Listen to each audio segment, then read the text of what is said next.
Eu tô te constrangendo com essas perguntas? Como? Não, ótimo. Porque eu fiquei super constrangida quando eu li o seu currículo e comparei com o meu.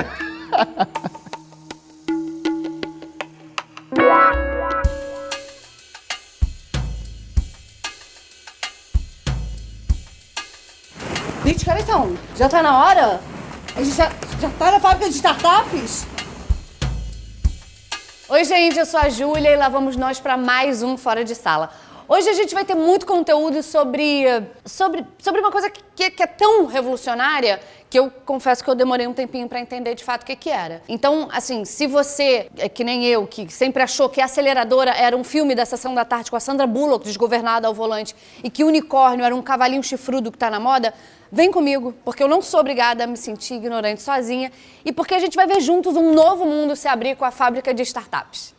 Criada em Portugal em 2012, a fábrica de startups chegou aqui no Rio de Janeiro em 2018 e em menos de um ano já impactou mais de 500 empreendedores em mais de 10 programas de inovação. O objetivo da fábrica de startups é muito claro, né, em tudo que eles decidem fazer, que é fazer com que as pessoas realizem os seus sonhos através de empreendedorismo e inovação. E dessa forma mudar, né, para melhor, claro, o cenário do Brasil e do Rio de Janeiro. Então, para entender melhor esse vucu-vucu de inovação e empreendedorismo, hoje eu vou conversar com dois caras que foram muito mais visionários do que o homem que inventou a modinha do patinete no Rio de Janeiro. Mas olha só, aqui no Fora de Sala não tem moleza não, tá? Então, por isso eu decidi conversar com um de cada vez, assim a gente não corre risco deles colarem as respostas. Se você tá achando que o meu quadro é bagunça, você tá coberto de razão. Ah, e no final eu vou fazer uma surpresinha para eles para testar o grau de conhecimento que um tem sobre a vida do outro.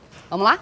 Bom, então eu tô aqui com o Bruno. Bruno, obrigada por me receber aqui. Eu tô me sentindo muito bem nessa poltrona do Game of Thrones. Mas olha só, eu queria começar falando uma coisa. Eu vi uma entrevista do Hector e, pelo amor de Deus, o que é unicórnio? Ou me dá um pouco do que vocês tomam. Unicórnio, bem, o nome vem pela parte mística, né, de que o unicórnio não existe, mas é muito mais no sentido de ser muito raro. E pegaram essa metáfora para comparar com as startups que de fato tracionam, são startups que têm de fato sucesso no sentido financeiro. Então a definição de unicórnio são startups que têm um valuation, ou seja, o valor de mercado dessa startup. Se você fosse comprar essa startup, por quanto você compraria? Se for mais de $1 bilhão, ela é um unicórnio. É tipo uma medalhinha do unicórnio? É tipo isso. Bom, então agora chegou a vez do Hector. Hector, obrigada por me receber aqui. Eu vi você dizer que a fábrica de startup não pega equity. O que seria isso? Uma espécie de ranço? É, quase equity com unicórnio, quase lá. Não, a fábrica de startups ela não pega um pedaço da empresa em questão de participação. Tem algumas empresas no mercado que fazem um trabalho similar com o da fábrica, mas uma maneira de se remunerar é pegando um percentual da startup em contrapartida a um investimento ou em contrapartida a um serviço que presta. A gente pode dizer que uma startup é uma empresa júnior? E uma empresa Sandy? Mentira. Não deveria, por conceito, né? Startup é uma empresa que tem, dentro do seu DNA, grau de inovação no que ela está desenvolvendo, seja no produto, seja na forma como entrega o produto, seja no seu marketing. Uma empresa júnior, se for pegar no conceito acadêmico, é aquela empresa que nasce dentro da faculdade. Se a gente pegar o conceito júnior de pequeno, de criança, uma empresa júnior é qualquer empresa que está nos seus primeiros passos. Se dentro desses seus primeiros passos ela tiver inovação envolvida, aí sim ela é uma startup. Eu queria saber se existe no processo de vocês alguma parte que seja totalmente focada no estímulo da criatividade. Sim, para você ter uma ideia, a metodologia da fábrica ela segue alguma coisa muito baseada no Lean Startup, que foi uma metodologia desenvolvida exatamente para a criação de negócios com alto crescimento, de uma maneira que se aprenda muito com os erros e você adapte a sua solução para uma proposta de valor que o mercado esteja interessado. Então, isso parte primeiro de você encontrar um problema muito relevante do mercado, uma dor que a gente fala, seja em um mercado, seja num público, seja numa grande empresa. E quando você encontra esse problema, passa-se a você ser inspirado a criar soluções. E aí, nesse momento, é onde a criatividade explode. Existe lá o exercício do brainstorming, que é o chuva de ideias, que te exige ser criativo. E é ser criativo sem filtro. Vamos falar sobre tecnologias exponenciais? Vamos. Quer dizer, você vai falar, né? Porque eu não sabia nem o que era exponencial. Mentira, sabia sim. Me explica o que são essas tecnologias e de que forma elas têm impactado o mundo corporativo. Por favor, me dá exemplo, tá? Para eu entender direitinho. A gente não consegue mais ver evolução em qualquer coisa que a gente imaginar de mercado numa linha reta. Então, se a gente levou 10 anos entre o rádio e a TV, não significa que a gente vai levar 10 anos entre a TV e o próximo meio de comunicação. Sim. E a gente tem tecnologias que ajudam esse modelo exponencial, ajuda a encurtar esse período de tempo. Então, por exemplo, o marketing, se a gente for pegar a evolução do marketing, o marketing era primeiro em massa, porque você não tinha tecnologia para entender pessoas a pessoas, então era o mesmo marketing para todo mundo. Você começou a tecnologias que você começava a pegar essa massa e dividir em grupos. Então você começou a entender que esse grupo de pessoas, na verdade, são vários subgrupos. Mais tecnologias envolvidas, começa a diminuir esses grupos em subgrupos e hoje a gente já tem um marketing 1 para 1. Então é um conjunto de informação que a gente só consegue via tecnologia e é uma série de integrador, cada um dando um dado e aí vem alguém e consolida esse dado e tira desse dado uma informação útil. A fábrica de startups, ela nasceu num momento de crise em Portugal, né? Grandes ideias, grandes oportunidades podem nascer de uma crise? Porque eu fiquei pensando sobre isso, assim, eu também nasci de uma crise, né? Que foi a crise do casamento dos meus pais. E aí eu queria saber se você acha que a crise é frutífera nesse sentido. Sem dúvida alguma. Primeiro, tem dado sobre isso. Se você pega as 3 últimas crises econômicas dos Estados Unidos ou crises mundiais, você percebe que naquele país você teve uma curva abrupta, descendente de demissões, que é natural, a gente viu isso no Brasil. Sim. Então as grandes empresas estão demitindo, as pessoas estão ficando desempregadas, só que ao mesmo tempo você vê um crescimento na criação de startups e na empregabilidade que essas startups geram. Por quê? Você começa a se questionar uma série de desafios, problemas que aparecem no mercado que alguém tem que resolver e a startup está ali para fazer isso. Hoje no Brasil, se não fossem os aplicativos de Uber, iFood, Rappi e etc., a gente teria 4,5 milhões de empregos a menos. Ou seja, eles encontraram... Nunca pensei nisso. É isso. Então, eles encontraram problemas que o desemprego, que a crise causou e transferiram alguma oportunidade de trabalho para eles. Que técnicas, né? Que competências técnicas o empreendedor deve ter para transformar a crise em oportunidade e não acabar tendo que ficar chorando de cócoras no banho, que nem eu faço todo dia quando eu tenho que escrever esse roteiro aqui? O primeiro, digamos, dica, o conselho que a gente dá é sempre consigam um cofundador. Inclusive, tem aceleradoras que não aceitam startups de uma pessoa só. Não pode. Tem isso? Não pode. Você tem que ter um cofundador. Isso virou uma regra de ouro. Porque você tem grandes benefícios em ter um cofundador, além de ter uma nova cabeça, novos backgrounds, novas ideias, pessoas para confrontar o que você pensa. Uma vez que você tem um cofundador, aí você vai dar o seu primeiro passo. E o primeiro passo e eu bato sempre nessa tecla, escolha um problema para você resolver. Por exemplo, o Uber, vou usar um exemplo bem clichê, ele vem para resolver o problema de mobilidade urbana, o problema da frota de táxi, que tem uma série de problemas dentro dele. Problemas de ser talvez caro demais, problema do serviço, problema de você esperar o táxi na rua, problema de segurança. Então você pega um problema central, o problema que eu vou resolver é que o táxi é muito caro, então eu vou desenvolver alguma solução alternativa que seja mais barata. Depois que eu resolver que ele é mais barato, eu consigo botar alguns upgrades. Então além de ser mais barato, você pode pedir pelo aplicativo, então você pode ter comodidade, você pode compartilhar o preço com um amigo, você pode fazer uma série de coisas. Nesse ambiente, né, que é super dinâmico das startups, como é que vocês fazem para criar equipes tão sólidas, né? E relações confiáveis entre os líderes e os liderados, né? Quem são esses líderes e como eles conseguem se manter líderes num ambiente que trabalha com inovação o tempo inteiro, né? Por exemplo, o Flamengo está na liderança do campeonato há 5 rodadas, você vai ao banheiro, ele cai 3 posições. Como é que funciona isso? Então, o ponto, eu acho que tem uma parte técnica da explicação. Então, para te dizer, a fábrica de startups, quando a gente vai buscar uma startup e a gente olha o time, assim, quando a gente vai trazer pessoas para começar a criar uma startup, esse time ele tem que ter 4 perfis. E são perfis multidisciplinares. Ele precisa ter um cara que entenda mais do produto, que seja aquele cara mais designer. Ele precisa ter um cara técnico, um cara de tecnologia, um cara que entenda daquele problema que aquela startup está propondo solucionar e um cara que é um cara mais líder, mais estratégico, que é uma cabeça do presidente, do CEO ali. Então, esse é o time que na metodologia da fábrica a gente entende ser um bom time. Para que esse time ele pare em pé, que ele seja constante, ele tem que estar movido por uma coisa que as startups de sucesso lidam, que é a inquietude e o propósito de você criar algo que vai resolver algum problema grande. Se a startup ela tem a inquietude para resolver algum desafio e ela tem um propósito que, caso ela resolva, ela vai mudar, melhorar a vida de muita gente, ele engaja o time dele para seguir essa visão. E aí, quando você tem uma startup que o modelo dela hierárquico ele é muito achatado, por assim dizer, você não tem um chefe e um liderado e as pessoas têm que cada um estar nas suas caixinhas. Não, as pessoas elas colaboram entre si, elas dão ideia entre si.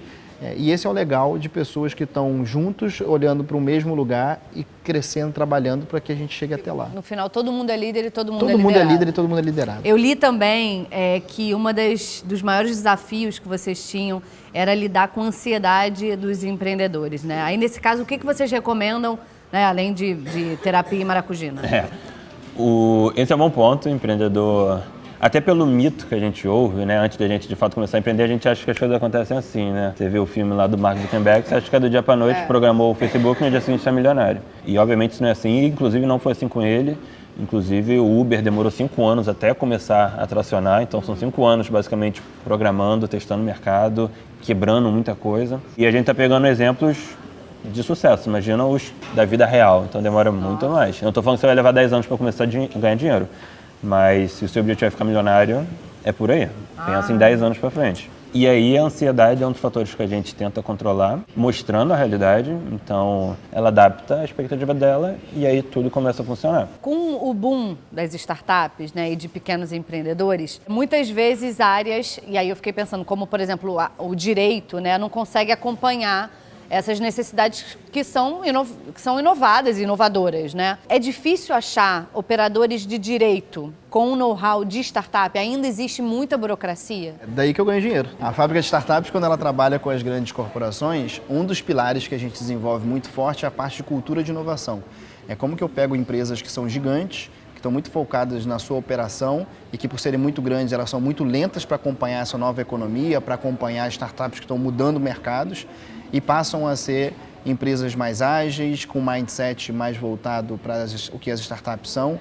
Então, há um trabalho que a fábrica faz com os funcionários dessas grandes empresas para isso. Existe ainda um analfabetismo digital muito grande no Brasil. Por outro lado, as empresas precisam fazer isso ao mesmo tempo que a sua operação está acontecendo, e aí boa parte disso que a gente existe, mas tem várias outras grandes empresas que estão se resolvendo de alguma forma. Ou elas estão internalizando processos como esses, ou consultorias estão trabalhando, ou elas estão olhando empreendedores de startups que não deram certo, que agora querem voltar para o mercado corporativo. Vocês chegaram aqui com a expectativa de que as empresas aceleradas tenham um faturamento conjunto de 50 milhões por ano. Como é que está aquele meme clássico do expectativa versus realidade? Como é que está isso para vocês? Bem, as coisas estão exatamente como a gente tinha a expectativa, o que já é um negócio bem esquisito, porque nunca é, nesse mundo do empreendedorismo, a realidade nunca é como a expectativa. E um dos principais professores, um dos principais gurus, chama Steve Blank, ele tem uma frase que virou bem icônica, que é: nenhum modelo de negócio sobrevive ao primeiro contato com o cliente. Ou seja, modelo de negócio é aquilo que você faz quando você está criando a sua empresa, aí você começa a escrever os capítulo 1, negócio, capítulo 2, produtos, marketing, e você lista ali tudo que você vai fazer para vender o seu produto. E quando você vai no mercado, você vê que tudo que você escreveu não faz o menor sentido, porque o mercado é completamente diferente. Só que, por algum motivo, as coisas estão acontecendo bem aqui. Então, esse número que você colocou é o número que a gente espera em dezembro. A gente tem total ciência que ele é exponencial. Então, a gente está chegando no meio do ano, quer dizer que a gente já tem metade desse número. A gente tem um pouco menos, mas a gente sabe que o segundo semestre, por ser exponencial, ele vai crescer. Então, é um número que a gente tem como meta, vamos dizer assim, e que depende basicamente do desenvolvimento das startups que estão aqui dentro, que é o faturamento dessas startups. Então, em dezembro você vai ter 50 milhões, posso te dar uma ligada e pedir um dinheiro sem problema. Pode ir para as startups, porque o dinheiro é delas. Tem uma coisa também que eu acho assim, muita gente quer empreender, né, mas ou não tem uma grande ideia, ou enfim, não consegue se movimentar, ou está empacado numa empresa que já existe, mas que não cresce, né?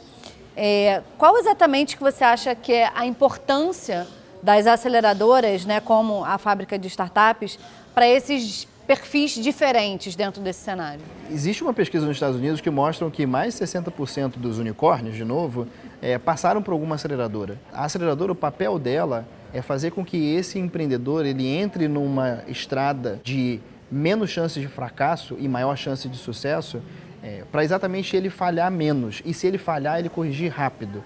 Então é um apoio que a aceleradora dá de metodologia, de capital intelectual, de conexões, de investimento, para que esse cara consiga crescer de maneira mais fácil, menos dolorosa. Agora tem um lado também que a gente costuma dizer, nem todo mundo no mundo vai ser empreendedor. Sim. Mas empreendedor é também um comportamento. Então como que você adota o que um empreendedor tem de características para o seu dia a dia? Ou você também tem um intraempreendedor. Como é que você consegue ser empreendedor dentro de uma grande empresa? Existe o híbrido. Existe aquele cara que está dentro da empresa, mas que ele destina 10, 20% do tempo dele para empreender. E uma vez que aquele empreendimento estiver crescendo muito, aí eu vou para lá. E aí, de fato, existe um empreendedor que ele comece a entender que se ele está muito tempo nessa ideia, muito tempo nessa solução, ok ele falhar. Sim. Tem fundos de investimento no Vale do Silício que só investe no empreendedor se ele falhou 3 vezes. Sério? É sério Dá o isso. telefone desse lugar? Você já está em qual? Na segunda? Olha, 15º, mais ou menos. Não, aí por também é demais. Mas Chega. aí são coisas você conta só pessoais, 3, né? tá? Eu conto assim, divórcio, né? Falência. Bom, a gente chegou agora no momento que eu adoro, que é o meu momento Marília Gabriela, que é onde eu faço um bate-bola. Só que eu fiquei inspirada com o nosso papo e eu também decidi inovar. Então, as perguntas que eu vou fazer para você, eu queria que você respondesse como o Hector responderia. E eu vou fazer exatamente a mesma coisa com ele. Então, vamos lá. Henry Ford ou Mark Zuckerberg? Mark Zuckerberg, com certeza. Mark Zuckerberg. Super-heróis e empreendedores, Tony Stark ou Bruce Wayne? Ah, ele gosta do Batman. Ele gosta do Batman. Bruce Wayne. Uber ou Cabify? Ele falaria Cabify, com certeza. Cabify. Cabify foi acelerado pela fábrica em Portugal. Sexta-feira 13 ou segunda, dia 5? É dia de pagar aluguel, amor. Mas se bem que é pra vocês, é dia de... Sexta-feira 13. Sexta-feira 13, sempre. Todo mundo vai preferir sexta-feira 13, gente. Star Wars, Star Trek ou Star Trek? Startup, não tem? Star Maravilhoso. Wars, não Star sei. Wars. Star Wars também. E com quem ele criaria uma startup de olhos fechados sem ser com você, obviamente? Ele criaria com Brad Pitt. Maravilha! Quem não, né, meu amor? E com quem você criaria uma startup de olhos fechados? Uou. Com meu irmão. E eu vou fazer as perguntas agora e você vai responder como se fosse ele. Ou seja, o que você acha que ele responderia? Eu tinha que raspar a cabeça primeiro, né? E foi o que ele fez. Pergunta é bate-bola mesmo, tá? Então vamos lá. Henry Ford ou Mark Zuckerberg? Henry Ford. Você tá esperando por Pra ele. ele, total. Mais processo impossível. Ford. Super-heróis e empreendedores, Tony Stark ou Bruce Wayne? Bruce Wayne. O Homem de Ferro. Uber ou Cabify? Uber. Uber. É fanfarrão. Sexta-feira 13 ou segunda, dia 5? Sexta-feira 13. É muito bom ir pensando no que ele respondeu. Sexta-feira 13. Star Wars, Star Trek ou Star Trek? Star Wars. Star Trek. E com quem ele criaria uma startup de olhos fechados sem ser você? Com o sobrinho dele. Com o sobrinho? Que ainda tem 1 ano e meio, mas daqui a 15, 20 anos ele Maravilhoso. construiria. E só. Com Pedro, um amigo meu, do comercial. Ai, Gosto muito dele. Pedro, se deu bem. Gosto muito dele.